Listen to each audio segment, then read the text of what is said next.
também minha saudação a todos os ouvintes que estão nos acompanhando por várias rádios de regiões diferentes do Maranhão. Minha saudação especial a todos que nos acompanham aqui do Maranhão, mas também de outros estados brasileiros. Presidente, bom dia, uma alegria recebê-lo aqui nessa conversa. Eu pedi que fosse hoje, porque hoje é o dia de São Pedro. São Pedro é o padroeiro dos pescadores, aquele que Jesus Cristo disse que era a pedra sobre a qual se construiria a sua igreja. Então é uma data muito forte na fé do povo brasileiro, aqui no Maranhão, muito especialmente. Se nós não tivéssemos esse terrível problema do coronavírus, nós teríamos agora milhares de pessoas em frente à Capela de São Pedro, celebrando a festa, a cultura popular do nosso estado, do nosso país. Infelizmente, nada disso foi possível, mas é um dia muito especial no calendário da religião do nosso país, homenagem a Pedro, aquele que coordenava os apóstolos, padroeiro dos pescadores e a cultura. O senhor é nordestino, presidente Lula. Eu queria perguntar primeiro qual a sua memória. Eu sei que o senhor saiu muito criança de Pernambuco, mas as festas juninas tem no país todo. E eu sei que o senhor, inclusive, fazia festa junina quando era presidente da República. Qual a memória que o senhor tem da cultura popular, das festas juninas? O que o senhor lembra disso, de criança e de adulto? Flávio, primeiro eu queria dizer que é uma alegria estar conversando diretamente com o governador do Maranhão, com o povo do Maranhão, seja com internautas, seja com companheiros e companheiras que estão ouvindo o rádio. E dizer para você que a gente poderia começar, Flávio, a gente poderia, dando a nossa solidariedade às vítimas do coronavírus do Brasil inteiro, que me preocupa profundamente, porque a gente não tem e não é possível fazer uma previsão do fim disso, ou seja, e depois nós vamos entrar numa conversa que é o sacrifício que os governadores estão fazendo para tentar suprir a deficiência e a incompetência do governo federal, que deveria ser o carro-chefe da condução do enfrentamento ao coronavírus. Eu queria te dizer que eu tenho uma coisa que me marcou muito em Garanhuns, era que a gente ia na festa, minha mãe pegava os 8 filhos dela, a gente ia para a festa de São João, Santo Antônio e São Pedro, e naquele tempo, eu não sei se hoje ainda tinha aquele tal de busca-pé, era aquele rojão que você soltava e as pessoas ficavam pulando para não ser atingido. E depois o peão, o quentão, o cuscuz. Eu tenho muita lembrança disso quando eu tinha 7 anos de idade, e até quando eu vim para Santos, em 1952, ainda em São Paulo, tinha muita festa junina, se comemorava muito. Depois, quando eu vim para a capital, diminuiu um pouco.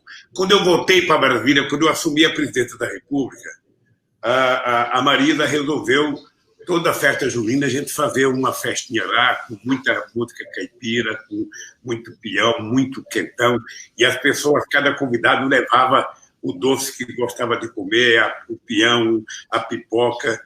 Então eu tenho, mas eu conheço um pouco do Nordeste, eu sei o que significa o dia de hoje em São Luís do Maranhão, e também para todo o Maranhão, sei o que significa o São João para o Nordeste brasileiro, o que significa para uma cidade como Caruaru, eu sei, Campina Grande, na Paraíba, em Salvador, em muitas cidades do interior da Bahia. Eu tenho certeza que em muitas do Maranhão é uma festa popular, é uma festa barata, é uma festa que o povo vai, sabe, e se diverte muito, de forma muito barata. E é uma pena que o vírus, sabe, não tem a dimensão do que significa para o povo pobre do Nordeste brasileiro. Essa e todas as outras festas, ou seja, se o vírus tivesse assistido um Bumba Meu Boi, certamente ele não estava perturbando o povo de São Luís, ele estava deixando o povo se divertir, o povo brincar, sabe, como sempre brincou. Então, a minha lembrança é de uma cultura riquíssima do Nordeste, uma cultura barata, uma cultura, sabe, que é feita, parece que para pobre, parece que no Nordeste as festas são feitas mais para pobre Em São Paulo tem a festa para os ricos e tem a festa para os pobres na periferia, que também é muito grande, viu, Flávio? Em São Paulo também tem muita coisa na periferia acontecendo e é um prazer. Eu espero que a gente possa fortalecer a cultura popular, que a gente possa voltar o mais breve possível a ter as nossas festas juninas, a ter o nosso carnaval, a ter as nossas artes das cidades menores de cada país, para que o povo possa se divertir. E eu acho que é isso que torna o Nordeste diferente culturalmente do resto do Brasil. Por isso, eu quero dar os parabéns ao povo de São Luís, que comemorem. Se for comemorar, não beba, só comemore. Mantenha a distância, use máscara e não faça aglomeração. É isso. Aqui está tudo suspenso, presidente, por conta disso, mas na alma do povo fica esse espírito. Ontem mesmo havia grupos de Bumba Meu Boi aqui fazendo uma lembrança na internet, várias lives, porque realmente fica no espírito do povo, né? Porque essa dimensão da cultura, a dimensão da alegria, também é transformadora, porque a gente não transforma realidades se não for com bons sentimentos. Bom, Flávio, você vai ver uma coisa fantástica, que vai ter muitas lives, com o conjunto completo, cada um na sua casa, e termina sendo um show bonito.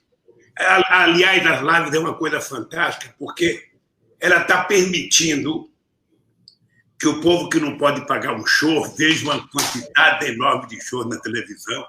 Porque eu acho que, depois da pandemia, que é um assunto que eu quero discutir contigo, eu acho que o mundo vai ter uma nova reorganização. Sabe, o mundo cultural, o mundo da educação, o mundo do trabalho. Eu acho que nada vai voltar a ser o mesmo. Nada, eu acho. Sabe? E eu acho bom a gente discutir o nosso futuro, porque a gente não pode, depois de sair dessa encalacrada que a natureza nos colocou, reforçada pela irresponsabilidade de um presidente que nós temos, ou seja, que a gente vote do mesmo jeito que a gente entrou nisso. Eu preciso que a gente seja mais humanista, que a gente seja mais solidário, que a gente seja um pouco mais companheiro. Voltar a falar bom dia para as pessoas, voltar a falar boa noite para as pessoas, voltar a sentar com alguém num restaurante que não vota em você, que não é do teu partido, mas que respeita a convivência na diversidade. Eu acho que é esse país que nós vamos construir depois dessa crise, viu, Flávio? Presidente, eu tenho aqui nas minhas entrevistas falado que quando nós atravessamos um impasse tão agudo, tão profundo como a humanidade atravessa, e o nosso país, nós temos saídas civilizacionais ou saídas de barbárie.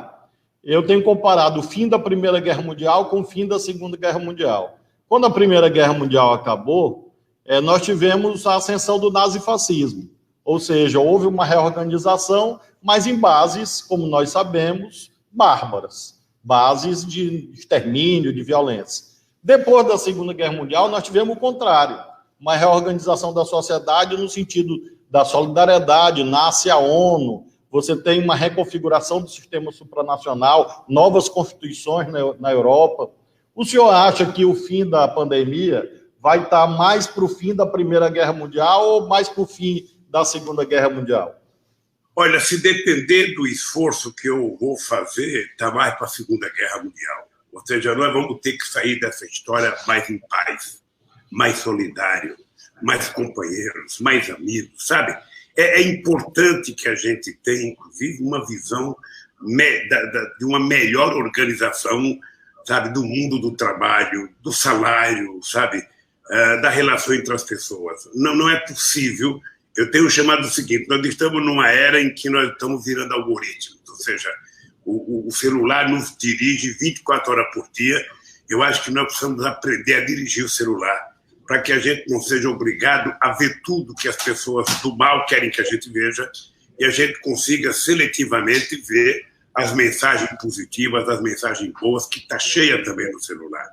Então, eu penso muito que a gente vai ter um mundo melhor. Nós vamos ser obrigados a ter um mundo melhor, porque a gente vai terminar essa luta toda contra o coronavírus, a gente vai terminar de verdade quando a gente tiver vacina. A gente vai terminar, mesmo assim, todo ano pode ter uma crise. Mas a gente vai estar mais tranquilo. E aí nós vamos ter que pensar no mundo de trabalho. Eu fico horrorizado quando eu vejo o ministro da Fazenda dizer que deveria aproveitar a crise do coronavírus para fazer mais reforma. Ou seja, a mais reforma dele é tirar mais direitos dos trabalhadores, é privatizar mais empresas públicas. Você veja que a atitude que eles tomaram essa semana, Flávio, da água, é um absurdo, veja, porque a água ela é vida quando você a leva para casa das pessoas para beber, e ela é vida quando você a devolve ao mar, depois de tratar a água, sabe, das casas, dos dejetos, ou seja, e de forma irresponsável, eles resolveram privatizar a água, um bem da humanidade, uma coisa que ninguém consegue viver sem beber água, e por isso é que o Estado não pode abrir mão, não pode abdicar de ser o responsável para garantir que todo mundo tenha direito à água tratável, potável, de muita boa qualidade, e também tratá-la, recolher os dejetos na casa das pessoas, recolher, sabe, e devolver ao Oceano Atlântico também tratada, porque também o oceano significa vida. Sabe? E eu acho que isso nós vamos ter que discutir. A questão ambiental ela vai voltar com muita força. A questão cultural vai voltar com muita força. Ou seja, não é possível num país do tamanho do Brasil, com a quantidade, com a riqueza da cultura popular, com a riqueza dos artistas que nós temos, o presidente não ter competência para escolher um secretário da cultura, um ministro da cultura. Ou seja, então ele vai colocando as pessoas contrárias. Ele parece que está fazendo uma reversão do bom senso. Ou seja, coloca no meio ambiente um cara que odeia o meio ambiente, coloca no direitos humanos uma pessoa que odeia o humano, coloca na educação um cara que odeia a educação, coloca na cultura uma pessoa que odeia a cultura. Ou seja, onde é que nós vamos parar? Onde é que nós vamos parar assim? Então, eu penso, Flávio, que eu tenho acompanhado as tuas andanças pelo Brasil, tenho acompanhado as andanças de outros companheiros, e eu acho que nós estamos construindo, sabe, na sociedade um pensamento mais humanista. Eu acho que as pessoas vão votar diferente. Acredito nisso, e se depender de mim, eu vou trabalhar muito para isso, Flávio.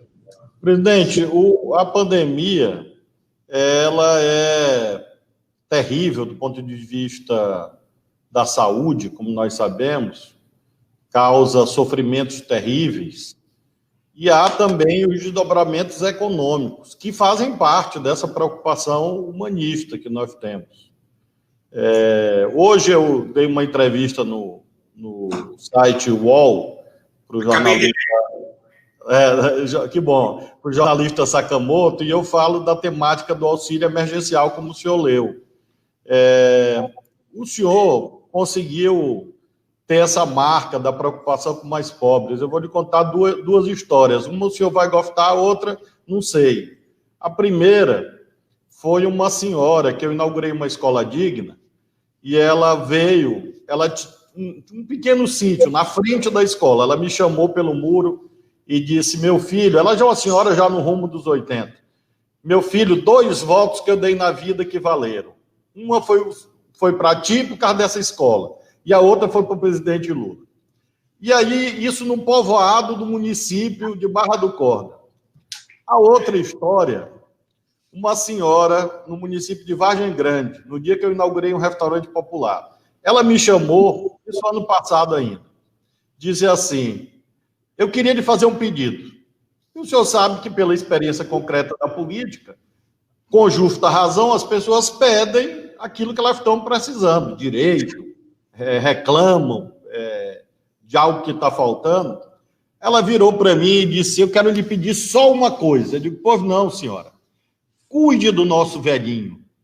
Aí eu fiquei sem entender direito. Eu digo, velhinho? Aí disse, qual velhinho? O Lulinha. Então, essa parte eu não sei se o senhor vai gostar muito, porque ela disse que o senhor era o velhinho dela. Mas ela com uma sinceridade, disse assim, cuide do nosso velhinho, defenda o nosso velhinho. Isso mostra, presidente, isso são coisas recentes, não são coisas antigas, não. Isso é coisa do ano passado e de 2018. Eu queria lhe perguntar como isto se vinculou ao povo com tanta profundidade, no coração da gente mais simples, Isso derivou de opções. E o senhor tem falado muito de colocar os pobres no orçamento. Luz para Todos é colocar o pobre no orçamento, Bolsa Família é colocar, universidade, ProUni, tudo isso é colocar os pobres no orçamento. O que o senhor acha que hoje, no Brasil, a gente tem que fazer, nós juntos, como nação, para colocar de novo os pobres no orçamento? Flávio, primeiro eu queria te dizer que você está fazendo isso no Maranhão. As informações que eu tenho, sabe, com as pessoas que eu converso, as tuas entrevistas, é visível que você está fazendo isso no Maranhão. A minha tese ela é muito clara e muito prática. Tá? Enquanto você tiver um exército de pessoas que não têm competência financeira para consumir, esse país será pobre. Porque o que faz um país crescer, na verdade, é a qualidade de vida do seu povo. E a qualidade de vida do seu povo depende dos recursos que ele tenha, da educação que ele tenha.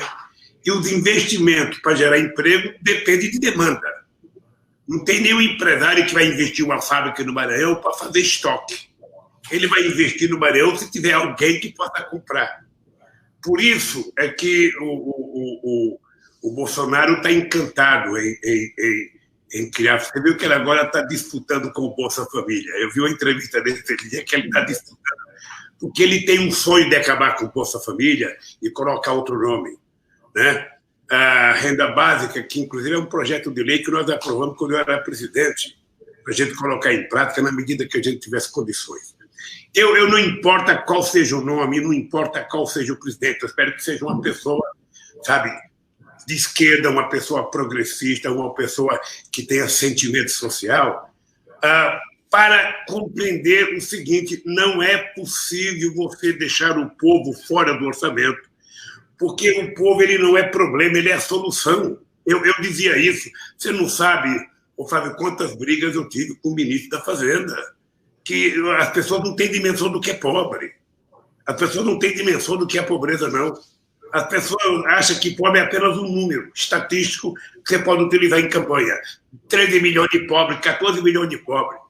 Sabe? O pobre você só vai conhecer porque a pobreza, o cara que está com fome, você está do lado dele conversando e você não está vendo a dor que ele está sentindo.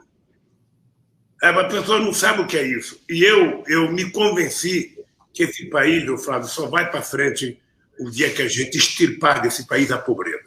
E a pobreza, ela se extirpa com desenvolvimento econômico, com muitos milhares e milhões de micro e pequenas empresas produtivas, com muita capacidade de produzir com qualidade, de exportar, com mercado interno muito forte, porque a base da economia de qualquer país é o mercado interno.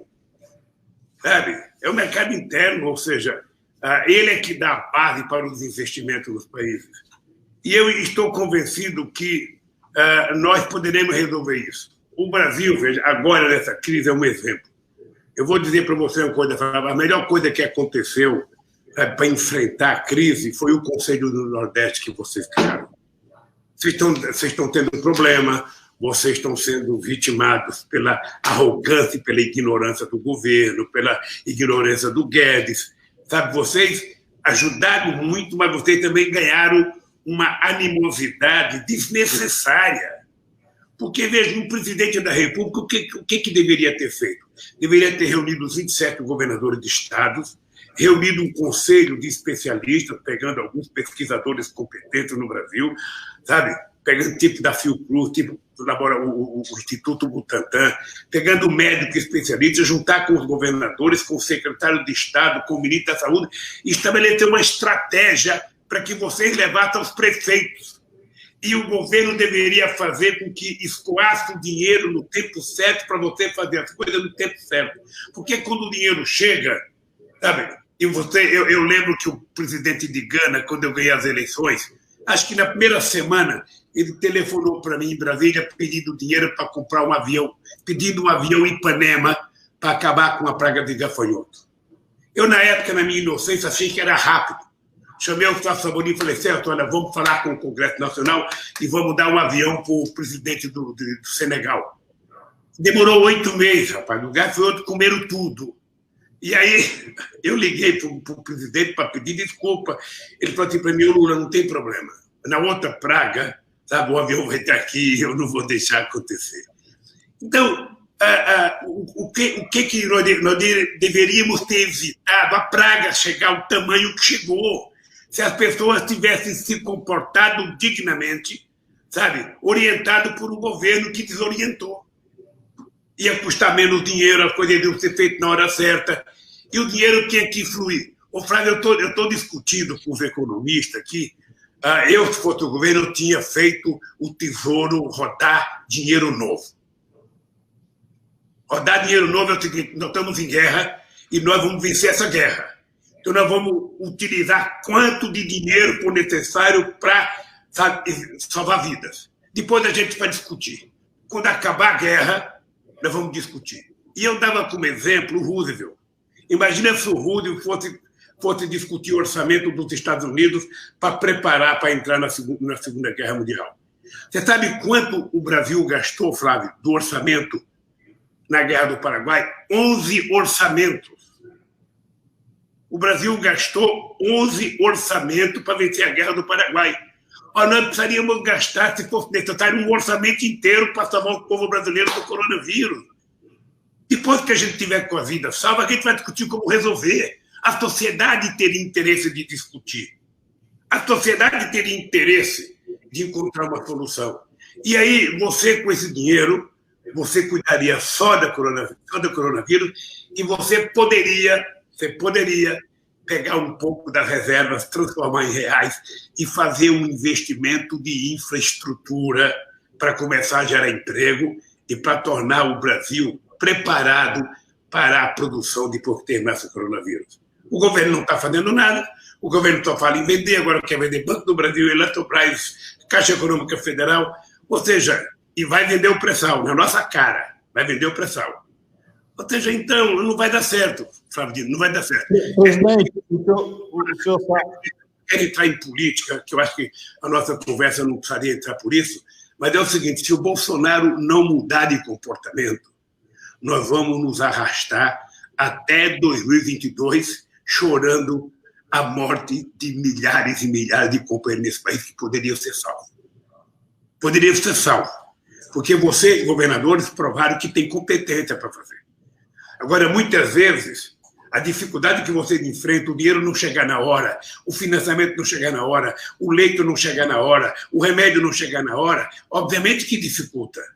E o povo do Maranhão, o povo do Brasil tem que saber o seguinte: somente quem pode produzir dinheiro novo é o presidente da República, é o governo federal. O governador não tem como produzir. O governador, no máximo, pede e fica esperando. E ao invés do presidente da República atender com carinho, ele fica xingando os governadores, fica avacalhando com os governadores, quando ele deveria ser o responsável de tratar os governadores do jeito que os governadores estão tratando ele. Então, o crescimento econômico, meu caro Flávio, vai ser uma tarefa extraordinária para a gente trabalhar no próximo período. O senhor sabe que o comentário que eu ia fazer é que essa ideia que o senhor apresenta de uma coordenação nacional foi apresentada ao Bolsonaro pelo ministro Gilmar Mendes, do Supremo. Quando houve aquela decisão do Supremo, entendendo que os governadores e os prefeitos poderiam agir, nos termos do artigo 23 da Constituição, em nenhum momento o Supremo disse que o governo federal estava afastado do problema. Pelo contrário, é uma federação, o senhor foi presidente da República. A esfera federal, a União, no caso, o governo federal, tem esse papel de coordenação, que não foi exercido nessa temática sanitária como deveria. E agora, na questão econômica, o senhor falou de vários caminhos, e principalmente esse tema do financiamento monetário. Eu estou muito preocupado, nós começamos falando de festa junina, da cultura. Nós temos perda de renda. Quando a gente deixa de fazer festa junina, a economia da cultura para, tem até uma lei aí votada no Congresso para o Bolsonaro implementar, que a Jandira Fegali foi relatora, a lei Aldir Blanc de apoio à cultura. Você desorganiza cadeias produtivas. E eu estou vendo agora, presidente, e eu queria lhe ouvir sobre isso, a dificuldade de micro e pequenas empresas. Porque, com muita muitos obstáculos, o auxílio emergencial, por esse período, está andando. Nós queremos que ele aumente, que ele seja prorrogado. Mas a situação das micro e pequenas empresas, agora, é dramática, porque havia uma ideia, o senhor falou de demanda, de que bastaria abrir tudo, que o consumo ia voltar. E agora muita gente está descobrindo que não. Eu vi uma nota agora da Associação Brasileira de Shopping Center, dizendo que em São Paulo a queda das vendas tinha sido de 70%, de 80%. O senhor não acha que esse dinheiro de micro e pequena empresa tinha que se transformar também num auxílio, ou seja, em vez de crédito, depositar direto na conta das micro e pequenas empresas, como a Europa fez em vários países? Claro que com contrapartidas sociais, manter emprego. Mas o senhor não acha que, em vez de crédito via banco, deveria ser criado um auxílio emergencial para micro e pequena empresa agora, já imediatamente?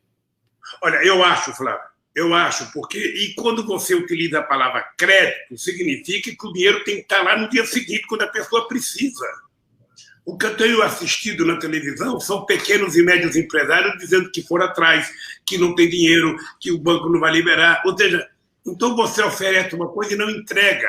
Seria muito melhor que o governo colocasse à disposição para manter o emprego de uma quantidade de dinheiro para os micros e pequenos empreendedores. Seria muito mais barato para o Brasil. Porque o que vai acontecer? Tem muita gente quebrando, e essas pessoas que quebram vão sair endividados, e essas pessoas que vão sair endividadas não vão ter condições de recuperar, sabe, os investimentos que fizeram e começar a funcionar, e continuar funcionando. O dado concreto, Flávio, é que o ministro da Fazenda do Brasil, ele é um cidadão de um pensamento único. Me parece que o modelo Pinochet, sabe, cravou na cabeça dele e não sai. Ou seja, ele acha que o Estado não vale nada, ele acha que o Estado não pode nada, ele acha que o Estado não pode se endividar. Eu estava vendo essa semana, a dívida pública americana era 107%, já está 139%. Tá? E assim, quando quebrou o Lehman Brothers, presta atenção, Flávio, quando quebrou o Lehman Brothers, sabe? Primeiro teve o subprime nos Estados Unidos, que 10 milhões de pessoas perderam a casa. Não houve uma ajuda para as pessoas comprarem casa. Mas para salvar o Lehman Brothers, até agora já se gastou quase 25 trilhões de dólares para salvar o sistema financeiro. Ora, imagina uma parte desse dinheiro ajudando o empreendedorismo, ajudando o desempregado, ajudando o continente como a África do Sul, o povo virar um pouco de consumidor de alimento. Então, eu estou convencido que, quando eu falo de rodar dinheiro, as pessoas falam, esse Lula está irresponsável. Não, é que se você alargar a base monetária, seja 300, seja 400, não vai causar nenhuma inflação. Não vai causar nenhuma inflação. Esse dinheiro tem que ser usado especificamente para cuidar do coronavírus. E a gente vai se virar com o resto. A gente vai tratar de garantir, de cuidar do emprego, de cuidar da oferta do que nós queremos fazer de obra pública nesse país. Quais são as principais obras que o Maranhão precisa, que Pernambuco precisa? Você sabe como é que nós fizemos o PAC, Flávio? O PAC, nós escolhemos as obras principais do governo federal, depois conversamos com todos os governadores para apresentar as principais obras do Estado, e depois conversamos com quase todos os prefeitos das cidades acima de 50 mil habitantes para mostrar quais eram as obras principais. A partir daí, você montou um processo. Para alguns estados com mais dinheiro, a gente dava financiamento, para os mais pobres, era dinheiro do orçamento. Olha, esse é o papel do governo. Esse é o papel do governo. O papel do governo é ter ação direta para resolver os problemas, coisa que nós não temos. Aí, quando você fala na cultura, se esse governo, se o Bolsonaro, ao invés de ter a relação dele com o miliciano, tivesse com a cultura popular do Rio de Janeiro, ele iria perceber quanta segurança ele poderia oferecer ao Estado com o envolvimento da sociedade e quanto dinheiro poderia gerar com a cultura popular funcionando. Financiar mesmo, financiar para a pessoa fazer live, financiar para a pessoa fazer apresentação através da televisão, criar um fundo cultural como a lei, sabe, que você citou, e fazer o dinheiro sair. Porque, Flávio, você sabe que você é governador de Estado. Se não chega o dinheiro para você, você não pode repassar para o prefeito não pode contratar nada, ou seja, fica parada a economia. O papel do governo não é fazer discurso ou fazer fake news. O papel do governo é organizar a sociedade como se fosse um maestro. O seu Bolsonaro não tem que gostar do Flávio Dino. Ele não tem que gostar do Camilo. Ele não tem que gostar do governador Dória. Não, ele tem que governar o Brasil. E tem que respeitar os governadores como ele quer ser respeitado. E ele sabe que nesse país, Flávio, não vai acontecer nada se não tiver o envolvimento da ponte lá, do prefeitozinho, da cidadinha menor que seja. É lá que está o UBS. É lá que está a UPA. É lá que está o doente. O doente não mora em Brasília. Ele mora em Catolé do Rocha. Ele mora em Caxias, em Imperatriz, no Maranhão. É lá que está o doente. Então, ele não entende isso. Ele não entende porque, como ele não tem ninguém que trabalha, como ele não tem nenhum Flávio Dino lá, ele fica na ausência de quadros, ele fica colocando general. Você veja esse último agora da educação, que aparece com um sorriso maravilhoso, já foi provada a falsificação do diploma de doutor dele, o plágio dele. O reitor da Universidade Federal de Rosário, onde ele disse que tinha feito pós-graduação, pós-doutorado, ele não fez nem doutorado. Como é que ele pode fazer pós-doutorado? Então, é um governo de mentira. É um governo que parece uma hélice que roda ao contrário. Tudo que é bom, ele esquece. Então, nós vamos ter um problema, querido Flávio. Você é o governador, você sabe o sacrifício que você fez para chegar até aqui, e quando acabar o coronavírus é que a gente vai descobrir o exército de desempregado. Porque, Flávio, eu não sei se você já se deu conta, nós temos quase 50 milhões de aposentados, entre CLT, trabalhador rural, militar da União, militar do Estado, funcionário público da União, do Estado, é quase 50 milhões. Tem um pouco mais com pensionista, né? Depois você tem outro tanto que está trabalhando. Quem é que pode ficar em casa, Flávio, no Maranhão? Quem é que pode ficar em casa de verdade? Pode ficar os trabalhadores do comércio quando você fecha o comércio, pode ficar o trabalhador da prefeitura quando a prefeitura fecha, pode ficar os trabalhadores do Estado e aposentado. O povo pobre que tem que ganhar o pão de cada dia, ele, por mais que ele queira ficar em casa, ele não tem como ficar em casa. Ele não tem. Ele está em casa vendo o filho pedir leite, vendo o filho pedir um pão, sabe? Ele tem que sair para a rua. E quando o patrão força você, porque eu sei que os patrões, o comércio está pressionando vários governadores, eu até fiz estava dando uma entrevista lá para Paraíba, e os empresários mandando os trabalhadores ficar de joelho na porta da loja, e eu falei para o Camilo, pede para esse empresário dar um atestado de vida para os trabalhadores. Cada data que eu garanto que for trabalhar não vai ter morte, porque vai ter higienização da fábrica, vai ter ônibus tranquilo para ele trabalhar, vai ter máscara, dê garantias. Porque quando morre um trabalhador, o patrão está pouco ligando, ele contrata outro. E você? O que vai fazer? Vai chorar. Então, Flávio, eu penso, veja, eu peço a Deus que cabe logo esse coronavírus para a gente poder sentar e fazer uma conversa de verdade com algumas pessoas que, no meu entendimento, são imprescindíveis para a gente recuperar a credibilidade.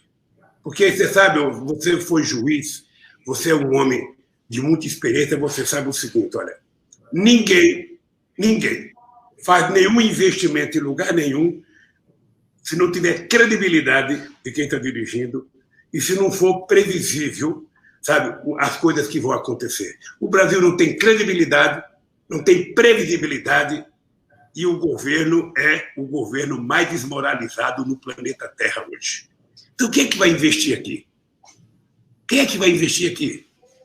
Cara, eles falam em investimento, mas não tem. Então, Flávio, eu acho que nós vamos ter muito trabalho. Eu como você disse no começo, que a velhinha disse que para cuidar do velhinho, eu tenho dito o seguinte, eu tenho 74 anos de idade, em outubro agora eu faço 75 anos de idade, mas eu estou com a motivação política de 30. Eu estou muito à vontade, sabe? Eu já fui tudo que eu poderia imaginar na vida, aliás, eu fui muito mais. Acho que Deus foi tão generoso comigo que se eu fizer hora extra mais 100 anos, eu não consigo pagar o que Deus já me deu. Tá? Mas eu não posso abdicar de tentar provar para a sociedade que o Brasil tem jeito. E para ter jeito tem que ter um homem sério, sabe, para governar esse país. Então eu estou nessa, querido, estou nessa, sabe, estou parabenizando o teu trabalho, eu vejo o esforço, sabe, do Camilo, do Ricardo, do nosso Indinho, do teu vizinho aí, do nosso companheiro Wellington, a coitada da Fátima sofrendo com o pão que o diabo amassou, porque aquela elite do Rio Grande do Norte nunca fez nada para aquele Estado. Nunca fez nada. Sabe? Eu estou rezando por vocês. Eu quero que vocês saibam, meu caro, que eu estou rezando para que vocês saiam desse negócio, porque daqui a pouco o governo federal vai jogar a culpa em cima de vocês. Eu falei, eles não me escutaram, eles não me entenderam, eles não me atenderam. Sabe? Fique com a consciência tranquila de um homem que agiu corretamente. Se tem uma lição que a gente aprendeu no coronavírus, é que o Brasil provou que tem governadores humanos, que tem pessoas preocupadas com o povo. A gente pode até errar, todo mundo que quer acertar, de vez em quando, pode errar alguma coisa, sabe? Mas vocês podem ficar certos que o que vocês fizeram para esse país foi muito mais do que o governo federal fez. Vocês estão dando sinais de esperança para esse país. O Bolsonaro dá sinais de desespero para esse país. Eu, sinceramente, não sei como é que a gente vai aguentar isso até 2022. Eu espero que não seja necessário. Presidente, é difícil, de fato, porque às vezes dá até solidão, né? Porque você fica meio que remando e você está aqui no barco querendo que ele ande para frente. Eu já peguei um período difícil e no governo e outros companheiros governadores. E se a gente tivesse todo mundo junto na direção certa, já seria difícil, porque o coronavírus é um desafio para a humanidade, desafio para a ciência. Ainda mais com gente do barco querendo afundar o barco, gente querendo furar o barco, gente querendo vender os remos, vender as velas, vender até o barco, jogar todo mundo no mar, aí que vai ficando mais difícil mesmo. E tem um segmento que o senhor mencionou agora, que tem ganho agora uma visibilidade, que são esses trabalhadores informais. O senhor mencionou há pouco a distinção que há entre os formais e os informais, e há quem fale até em uberização, precarização geral dos trabalhadores. Você tem essas milhares e milhares, milhões de pessoas que hoje trabalham nessas plataformas tecnológicas, às vezes sem direito algum, são esses entregadores andando de bicicleta, correndo, de moto, sendo esmagado pelas taxas, que são fixadas unilateralmente. São pessoas realmente que, aparentemente, viveriam no século XXI no que se refere à forma de trabalho, mas no século XVIII no que se refere ao mundo dos direitos. Eu queria lhe ouvir um pouco sobre isso, porque nós já falamos do empreendedorismo, que é muito importante, do pequeno e microempresário para gerar emprego, dos formais, mas esses informais, presidente, jovem, normalmente são jovens, que estão trabalhando de moto, entregando as coisas, vão fazer até uma movimentação esses dias. O senhor não acha? Eu tenho defendido que eles precisam ter uma lei, direitos. Não precisa, vai botar todo mundo na CLT, não sei, tem que olhar, porque tem questões jurídicas também, constitucionais, mas não pode ficar sem direito algum, como se fosse escravo. E eu queria ouvir uma mensagem sua, sobretudo esses jovens que se formam, a gente está fazendo investimento gigantesco em educação, escola de tempo integral. E às vezes vem um menino de 16, 17 anos e diz assim para mim: beleza, Flávio, escola de tempo integral, você está fazendo, como estamos fazendo escola técnica. O senhor criou o Instituto Federal, nós criamos aqui o Instituto Estadual. Nós temos hoje o Instituto Estadual no Maranhão todo, complementando o Instituto Federal. Agora, esse jovem tem o diploma e não tem trabalho, vai dirigir moto. Agora ele fica sem direito algum. O senhor não acha que tem que ter uma lei para proteger o direito dessa pessoa? Pelo amor de Deus, eu tenho dito, Flávio, o seguinte: olha, a nossa geração conquistou quase tudo que nós conquistamos no direito do trabalho no século XX. Nós tivemos duas grandes guerras no século XX, a de 14 e a outra que teve em 45, e nós tivemos duas grandes revoluções. Tivemos mais, mas duas marcaram a humanidade, a Rússia e a China. Por conta dessas duas revoluções, tá? E da Segunda Guerra Mundial, sobretudo a Segunda Guerra Mundial, em que o mundo foi bipolarizado, ou seja, você tinha duas posições muito, muito sérias, uma posição comunista, uma posição capitalista, é que os trabalhadores conseguiram conquistar o estado de bem-estar social em função da guerra da União Soviética, em função da guerra chinesa. Foi com medo de que os trabalhadores da Europa Ocidental, sabe, fizessem mais greve do que já estavam fazendo, brigassem mais, que o capitalismo resolveu atender uma grande parte da demanda dos trabalhadores. E nós chegamos ao estado de bem-estar social. Aqui no Brasil nós não chegamos a isso. Mas nós estamos perdendo tudo que nós conquistamos no século XX, no século XXI. É indescritível. Eu lembro, Flávio, como eu sou mais velho do que você, eu participei da greve de 62 pelo 13º salário. Eu participei daquela greve, eu já estava dentro de uma fábrica com 15 anos de idade. Então, nada que os trabalhadores conquistaram veio de graça, foi muito sacrifício, muito, mas muito sacrifício. Eles acabaram com tudo. E para os trabalhadores, acabaram com o direito e venderam a ideia de que todo mundo era microempreendedor. Agora que as pessoas estão descobrindo, o companheiro está numa moto entregando pizza meia-noite, 1h da manhã, entregando outra coisa de bicicleta. Se ele se acidentar, ele não tem nenhum plano de seguridade para lhe garantir. Se ele se acidentar, ele é mandado embora sem nenhum direito. Se roubar a bicicleta dele, ele não tem como receber. Se roubar a moto, ele não tem como receber. Então, ele não é microempreendedor, é quase que um microescravo. A gente não gosta de falar isso, mas no tempo da escravidão, o senhor do escravo era obrigado a ter responsabilidade com a comida do escravo e com a saúde do escravo, porque era uma propriedade dele. Olha, depois de nós fazermos greve, guerra, revoluções e ganhar um estado de bem-estar social, eles tiraram tudo, em nome da modernidade. Eu vi naquela reunião, que eu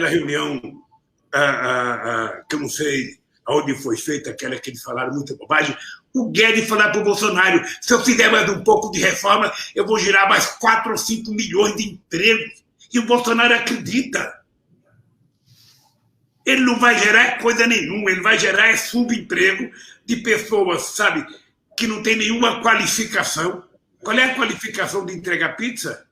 Qual é a qualificação de entregar almoço? Eu vi um motoqueiro falar uma coisa linda. Eu falei, é muito difícil a gente andar, sabe, com um cheiro de comida atrás da gente e a gente com fome na frente. É verdade, Flávio. Então, é preciso... Eu acho que a Justiça do Trabalho deveria ter reagido mais. Acho que o Ministério Público do Trabalho deveria ter reagido mais. Sabe? Mas nós vamos ter que reagir. Não tem jeito. Nós vamos ter que fazer uma lei para regulamentar o direito dessas pessoas que estão deserdadas pelo Estado brasileiro. E aí eu volto a uma coisa que você perguntou agora há pouco, Flávio, que eu acho fantástico, é o seguinte. Imagina você se não existisse o SUS no Brasil. Imagina, o SUS é responsável por estar salvando esse país. E é boa essa elite lembrar que 63% do leito do SUS foram feitos em 13 anos de governo do PT. É importante lembrar, porque eles mostram os defeitos, eu tenho que mostrar a virtude. Ou seja, e o SUS, você está lembrado, em dezembro de 2006, sabe, para terminar o meu primeiro mandato, os tucanos tiraram a CPMF, a pedido do Paulo Scaff, a pedido para tiraram 40 bilhões de reais. Eu mandei uma carta para ser lida pelo Pedro Salmão, dizendo que se fosse aprovada a CPMF, eu daria 100% de CPMF para a saúde. Eles acabaram. E acabaram por ignorância, porque muitos que votaram para acabar com o CPMF foi governador 2 anos depois. E aí é que se deu conta da necessidade do dinheiro. Eu acho, não sei se você pensa assim, Flávio, eu queria ver a tua opinião, eu acho que o coronavírus, sabe, a necessidade de combatê-lo fez com que a sociedade entendesse que o Estado não pode ser um Estado mínimo. O Estado não pode ser fraco. Eu não quero um Estado empresário, mas eu quero um Estado indutor. O Estado tomando decisões. O Estado fazendo cumprir as coisas. Porque não é possível um Estado que não pode nada. Você tem agência para tudo agora, ou seja, você tem um ministro, mas o ministro não pode nada porque a agência está lá. Quem é que indica os caras da agência? São os empresários. Então o Estado brasileiro foi privatizado. Foi privatizado, é só você olhar da agência quem é que está lá dentro. O senhor sabe, presidente, que em relação ao SUS, é importante até uma pesquisa, o senhor conhece muita gente de universidade, quem ampliou leito nessa crise foi a rede pública. Eu lembro que em 2019, a agenda que se falava era de acabar com o SUS, governo federal, e colocar no lugar um voucher, um cupom, um vale, um cartão, um plano de saúde. Ou seja, a gente ia andar para trás. O senhor sabe o que teria acontecido se isso tivesse ocorrido? As pessoas iam ter até o voucher na mão, vamos imaginar que tivesse. Lá o cheque, o cartão. Mas não iam achar leito, porque as lógicas são diferentes.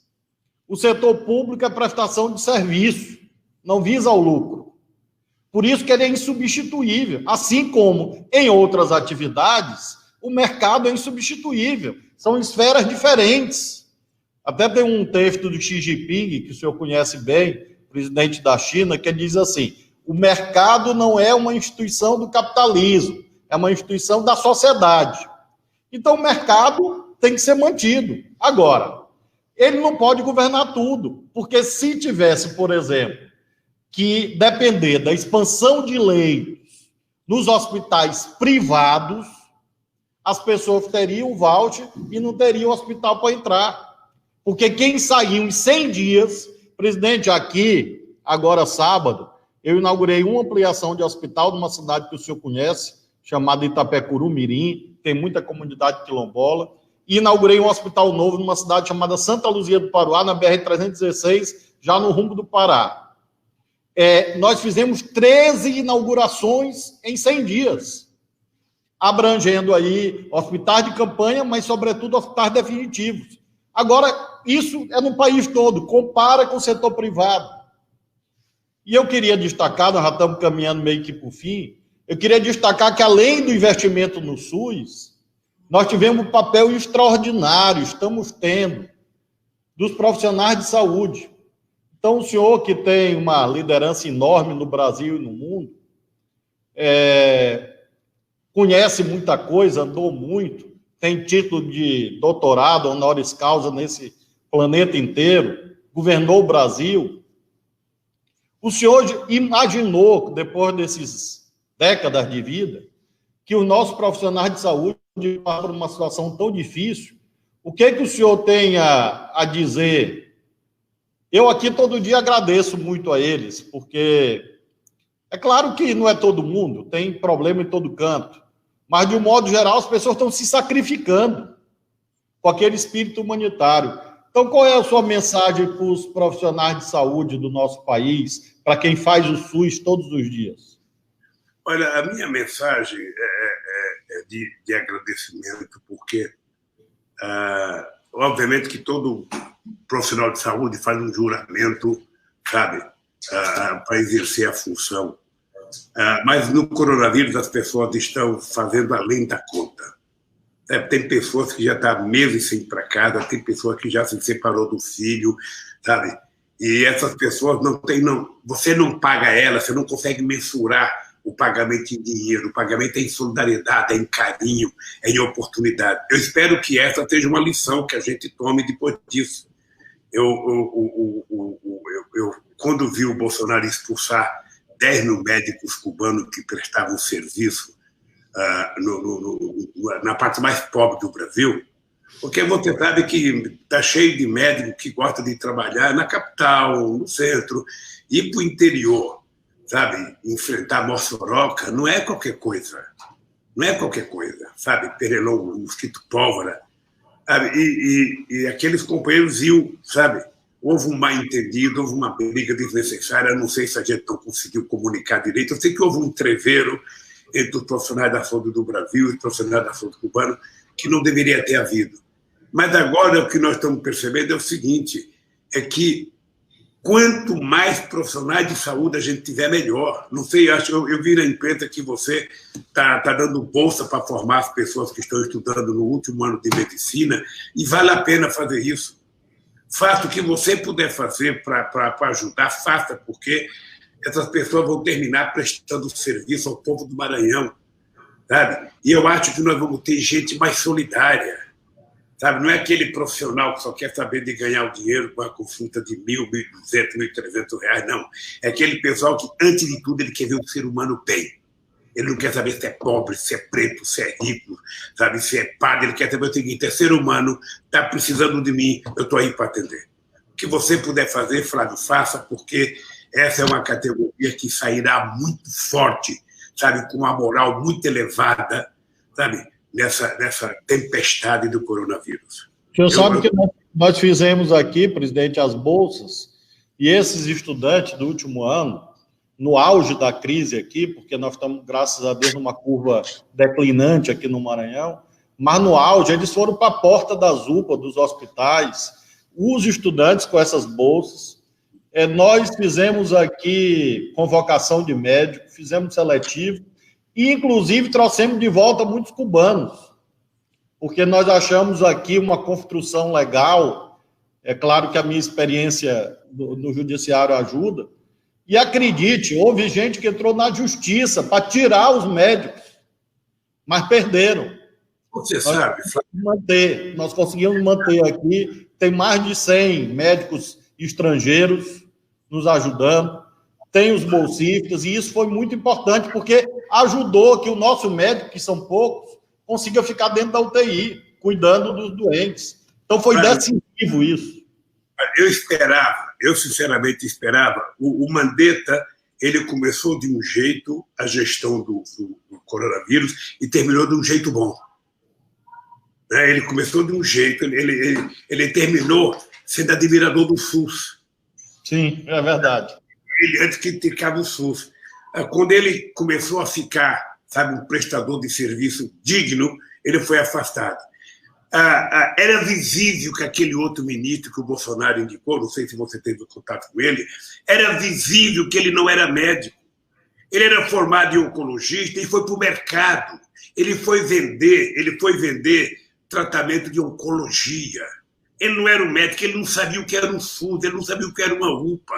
Acho que ele nunca viu uma gota de sangue, a não ser, sabe, quando ele estava na faculdade. Toda entrevista dele eu falava, não é possível que esse cara seja médico, não é possível, ele não pode ser médico. Ele pode ser um grande empresário, muito inteligente para outra coisa, mas ele não sabe dar uma injeção. É capaz de não saber medir a pressão da pessoa. Era a impressão que eu tinha, sabe? Aí sai esse cara também, ele saiu porque estava ficando ridículo. Ele sai e vem um general. Olha, o general também dá de cara a ideia de que não entende de saúde, não entende de SUS, não entende de UBS, não entende de hospital público. E levou logo de cara mais 18 generais para lá, não sei para quê. Sabe, o desrespeito. E o que eu fico triste é que o Conselho Nacional de Medicina, os conselhos estaduais, deveriam estar protestando. Não é fazer só uma notinha e deixar, não, devia estar protestando, deveria marcar reunião com o presidente e falar, nós, do Conselho Nacional de Medicina, não aceitamos alguém que não entenda de saúde. Sabe, esse general devia estar preparado para estar defendendo a segurança nacional, a soberania nacional. Sabe, mas se meter numa área que ele não conhece, Flávio, é muito delicado. Sabe, continua, sabe o que vai acontecer, Flávio? Em algum momento vai manchar o nome das Forças Armadas Brasileiras, que não deve se meter a fazer o que não sabe fazer. Não deve se meter a fazer o que não deve fazer. Porque o Bolsonaro, como ele não tem gente preparada do lado dele, ele se escuda no militar. Tem tanta gente na educação nesse país, gente fantástica na educação nesse país. No Maranhão deve ter uns 50, em Pernambuco deve ter uns 50 altamente qualificados. Não, ele vai buscar um cara que falsificou o diploma, pô. É um presidente que ele trabalha contra a verdade, contra o bom senso. Sabe? Então, eu acho, Flávio, por Deus do céu, olha, você não sabe o orgulho que eu tenho de vocês, governador nordestino. Você não sabe do orgulho porque eu sei o que o Nordeste tem passado na história do Brasil. Que depois de 1808, sabe, que a riqueza foi canalizada, sabe, todo para Minas Gerais a partir de 1690, a enxurrada de ouro, ou seja, o Nordeste foi empobrecendo, e de repente a gente consegue ser o lugar do Brasil que tem governadores mais jovens, governadores que renovaram a política, mais atuantes, com mais vontade de brigar, sabe? E eu só queria te pedir uma coisa, Flávio, não desanime nunca. Se você sair na rua e um cara te xingar qualquer coisa, não dê bola, não. Sabe? Continue trabalhando, porque eu acho que qualquer pessoa que entender de política sabe que vocês estão fazendo as coisas certas, que o conselho é uma coisa nobre, sabe, que é difícil, mas vocês estão dando um jeito. Você está lembrado? A gente tinha criado o conselho de prefeitos para comprar coisa mais barata, para comprar... Sabe? Está provado que tem jeito o Brasil. Está provado que o Brasil não pode ficar dependendo da esmola do presidente da República. O presidente da República, quando ele promete, faz um acordo e promete passar dinheiro para o Estado, esse dinheiro tem que sair na semana seguinte. Porque a burocracia do dinheiro chegar no Maranhão é tão difícil, sabe, que com boa vontade não chega, imagina com má vontade.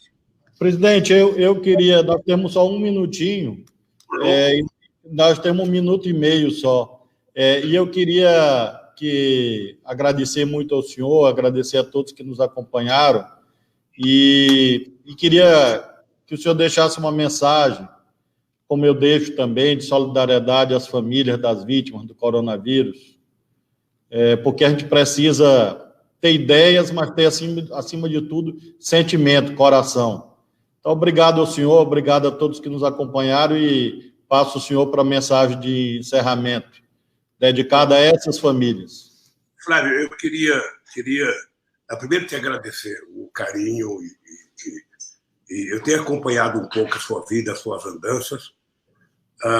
Quero agradecer o que você tem feito pelo povo do Maranhão, sabendo que quando a gente governa, a gente nunca consegue fazer tudo o que precisa fazer, por mais que a gente queira fazer, às vezes a gente não consegue fazer. A gente não deve fazer nada esperando agradecimento. A gente, quando governa, a gente faz as coisas porque sente que é necessário fazer, mas não vai ficar esperando agradecimento como o Bolsonaro. Tudo que ele faz, ele quer um agradecimento. E eu quero dizer ao povo do Maranhão, para ter fé em Deus, que de cabeça erguida, com muita vontade de lutar, a gente vai terminar aprendendo muito e vai sair muito forte dessa crise do coronavírus. A gente vai ver. Eu tenho, às vezes, a esperança de que Deus faz as coisas, sabe, escreve certo por linha torta. Quem sabe esse susto que a humanidade está tendo é para a gente se dar conta de que cuidar do meio ambiente não é uma coisa, sabe, secundária, não. Cuidar do meio ambiente é uma coisa muito séria, muito séria. Então, nós precisamos cuidar com muito carinho, sabe? Nós temos que cuidar da nossa água, nós temos que cuidar da nossa floresta, nós temos que cuidar, sabe, da nossa alimentação. Nós precisamos, sabe, dar importância para isso, porque tudo isso significa vida. Na medida que a gente vai destruindo, a gente colhe uma praga como essa. Não sei se você está vendo, até uma praga de gafanhotos chegou, estava ali no Uruguai, na Argentina. Eu pensei que não existia mais no Brasil isso, e vai chegar. Isso significa que nós estamos mexendo de forma errada na questão ambiental. Então, eu quero te agradecer e quero que você saiba que você tem um amigo aqui em São Paulo. Um amigo para muitas coisas nesse país, tá? Eu vi uma cena ontem do cara falando que a palavra mais bonita que ele aprendeu foi num cara que ensina Libra, sabe, que essa aqui é a palavra amigo, ou seja, que é a palavra mais forte que ela aprendeu. Então, eu quero te dizer o seguinte, olha, conte comigo, sabe, em qualquer circunstância, porque o Brasil está precisando de gente séria. E você e o nosso governador do Nordeste têm dado um exemplo para nós. Tá?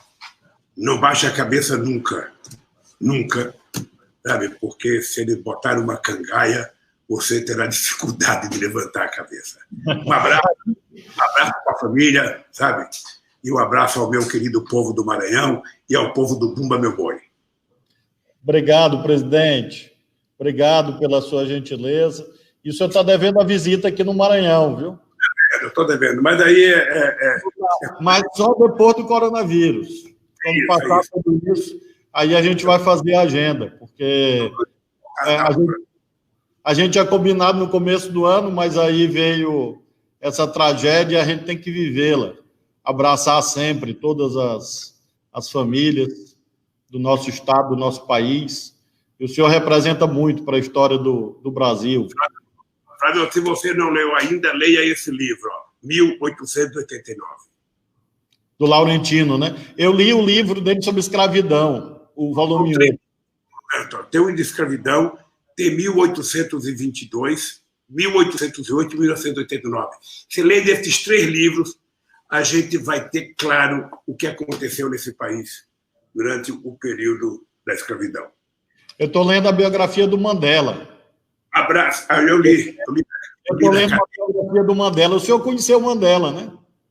Conheci. Conheci o Mandela lá na África do Sul e conheci em Cuba.